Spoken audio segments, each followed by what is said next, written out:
Hello everybody. Thanks for having me. In political Berlin, it is en vogue right now to have ChatGPT write parts of your speech. There are always a few laughs when ministers then let us in on their secret. The second part of the speech is usually better then. It is, for most ministers at least, more interesting, more humorous, more creative. As a listener, you breathe a sigh of relief and the speech becomes easier to listen to again. But that's not the only reason. We are also relieved that the content, wording, and articulation have the same human origin again. We wonder whether we would have realized that the first part of the speech had a different origin if the speaker had not enlightened us. We catch ourselves wondering how much longer we will even be able to tell human intelligence and artificial intelligence apart at all. ChatGPT was released last November. By January 2023, the bot already boasted over 100 million users, making it the fastest growing consumer app to date by far. Fast forward another 2 months, and ChatGPT is doing the work of political speechwriters at the highest level. People who generally have multiple university degrees and earn a decent salary. And speechwriting is probably still one of the easier challenges for the bot. The media have touted the release of ChatGPT 4 as an iPhone moment, as a game changer not just for big tech but for business as a whole. It is the symbol of a tech revolution that is leading our world into a new information era. And in my view, this excitement is warranted. Many investments running into the billion in recent years have caused a stir more because of their size than because them bringing breakthrough innovation in their wake. Digital delivery services are convenient. E-scooters, a nice gadget. TikTok, a huge advertising arena.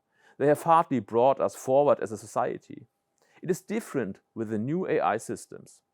Even very level-headed analysts already see the disruptive power AI harbors.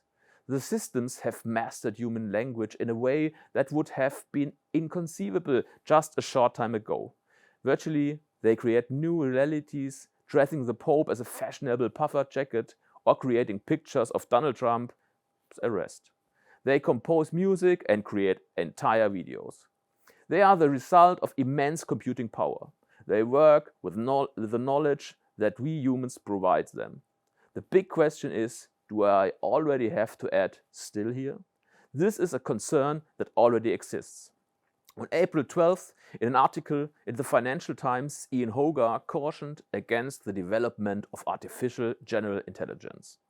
A super intelligent computer that learns and develops autonomously, that understands its environment without the need for supervision.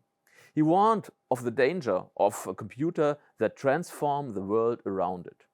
Developing this is the explicit aim of this rapidly growing industry as he sees it. Hogarth urgently appeals for AI development to be slowed down.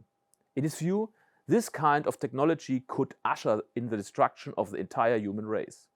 Back in 2021, an international team of researchers with the participation of Max Planck Institute demonstrated that it would not be possible to control this kind of superintelligence.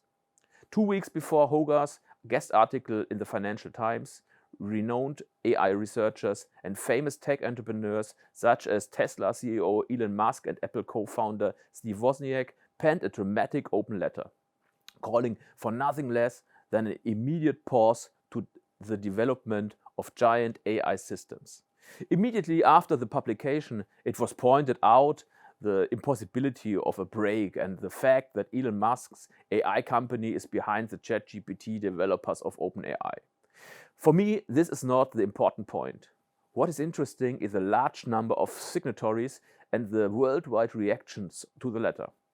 What evokes so many reactions? What generates so much attention?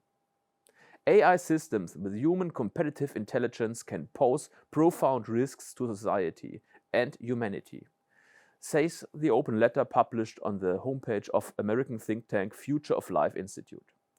Should we develop non-human minds that might eventually outnumber, outsmart, obsolete, and replace us? Should we risk loss of control of our civilization?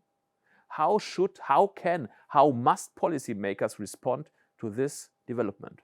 Number one, putting things into context. As philosopher Hans-Georg Gadamer diagnosed decades ago, it remains true that technological progress unfortunately impacts on an unprepared human race. A new technology is both a curse and a blessing. Even if the extent to which AI has the potential to change our lives goes beyond anything we have ever experienced before, the phenomenon of technological revolution is not new. I understand the tech entrepreneurs and AI experts' open letter not just as a call to exercise caution, but also as an expression of insight and realization. Like with all things in life, it is worth reading carefully. The short, concise nature of the letter makes it very easy for us to do just that. In addition to their warning, the authors also make it clear that they don't want to stop AI systems being further developed altogether. They highlight the fact that it is often not entirely transparent why or how a giant speech AI has arrived specifically at a given statement. That this leads to a black box they call merely stepping back from the dangerous race to ever larger, unpredictable black box models. Number two, regulation. In the European Union, there's already a draft regulation on AI. This sets forth a risk-based approach, sorting AI technologies into different categories. These range from no risk to high risk. Compliance and information obligations vary according to the level of risk. Technologies with an unacceptable risk, such as social scoring or parts of biometric video surveillance, or subtle behavioral manipulation, are to be completely banned under the regulation. Furthermore, it sets forth establishment of a European Artificial Intelligence Board. To enforce it, authorities with the possibility to impose fines are to be created at national level. A very expected response to this new development. In all of this, it is important for us Europeans to remain competitive. We must not lose sight of that. The biggest challenge regulation faces through is the global context, the race between developers and the different approaches. There are major differences in the general strategy towards AI and its relationship to social, political, and economical issues. The French AI strategy stresses the role of a strong regulating state and the need to consider AI a public good. The US, by contrast, focuses on deregulation and competitive advantage with policy aiming to remove barriers to AI innovation wherever and whenever we can. The US administration wants to promote the combined strengths of government, industry, and science to gain a competitive edge over the nations. The Chinese Communist Party has put forward the most detailed, comprehensive, and ambitious AI strategy. The CCP plans to use AI as a universal problem solver. AI is to make China a manufacturing and cyber superpower. There's the ambition to merge civilian AI technologies with military innovations and applications. But even if regulation strategies vary nationally, it is still possible for nation-states and supranational institutions to agree on minimum standards to avert a major threat. In the history of international relations, nation-states have managed multiple times to limit or prevent the use of destructive technology through cooperation and international treaties. In the past, though, it has often taken a catastrophe with a great deal of suffering to secure international agreement. Now is the time to prove that human intelligence is also capable of learning, not just artificial intelligence. The open letter by Musk, Wozniak, and others also makes very specific proposals for action by policymakers that I believe can be implemented swiftly. They call for AI developers to work with policymakers to dramatically accelerate the development of robust AI governance systems. In their view, these should include new and capable regulatory bodies dedicated to AI. They propose monitoring and tracking high-performing AI systems and call for robust testing and certification systems.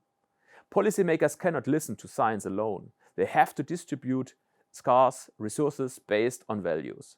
But a close dialogue is not only sensible, it is already standard practice today, in the areas of education and research in particular.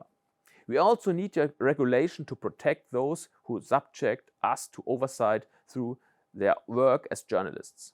A democratic and pluralistic political system cannot function without the fourth estate. AI and the new possibilities to create images in particular bring the importance of quality journalism, careful research, and proper use of sources into sharp relief. A first and relatively easy step is to watermark AI-generated images. But what we also need is well-prepared information, accurate insights, and intelligent explanations. Policymakers cannot and should not do this alone. Number 3, education. We know too little. We need AI literacy and we need it everywhere. Ignorance creates fear, and ignorance increases the chance of making wrong decisions. We, and by that I mean everyone apart from you, need to learn more about AI. It needs to be taught in schools, at universities, and it needs to be understood in ministries and parliaments. It needs to be described in books, shown in films, and in fact, it needs to be debated in the public at large, because it is being used increasingly and increasingly intensively. ChatGPT is the best example here too, but not the only one. Number 4, putting the right conditions in place. Policymaking needs to improve the underlying conditions for the use of AI. Translating it into applications must be made easier for all businesses. This involves improving data availability, making access easier, and promoting European cooperation. To enable innovation, we need to establish more living labs and create experimental spaces. In this area, especially the shortage of skilled workers needs to be tackled swiftly and effectively. This means bolstering teaching and studying and providing more opportunities for continuous education and training. To understand future technologies and make them usable, research capacities need to be increased both in the cutting edge and across the board, and key topics need to be addressed. We need to create a solid basis pushing forward safeguarding, standardization, and certification for this. We must use AI strategically for sustainable transformation basing on the UN Sustainable Development Goals. These are all primarily tasks for the policymakers. A great deal is already in motion, and it's not a question of needing more resources, but of us channeling our resources more. This is the only way to keep pace with the speed of technological innovation, and it's the only way for us to do this with a sense of satisfaction, because we need to understand what we are doing to do it well. Number 5, benefits. The warnings about uncontrolled AI are omnipresent, but superintelligence is still a long way off. And even then, the question arises as to whether humans and their desire to use technology to satisfy their own thirst for power might not pose the greater threat. It is good that this is being discussed and that we are becoming even more aware of potential dangers. In the history of technology, we humans have tended to overestimate short-term impacts and underestimate long-term impacts. It is important to raise awareness on this. That what I find completely lacking in the public debate, though, is the emphasis on practical benefits. In a country with a huge shortage of skilled labor, we talk about which jobs will be lost rather than the opportunities harbored. There are so many. We should think about how AI can support teachers in schools, how it can help children with learning difficulties, very practically, or eliminate the language barrier for refugees. My home is the city of Heidelberg. It is a university city with excellent research institutions. We are one of the world's leading centers for cancer research, where doctors and researchers work at the cutting edge. They are forced and privileged to deal with unprecedented expansions of medical knowledge and technology. Following the molecular revolution, rationalized data-driven medicine harbors the promise of greater precision, greater focus on the individual and so ultimately better health for all. The basis for this data-driven medicine is the knowledge of the connected human being derived from information theory. No gene, no molecule, no organ works in isolation.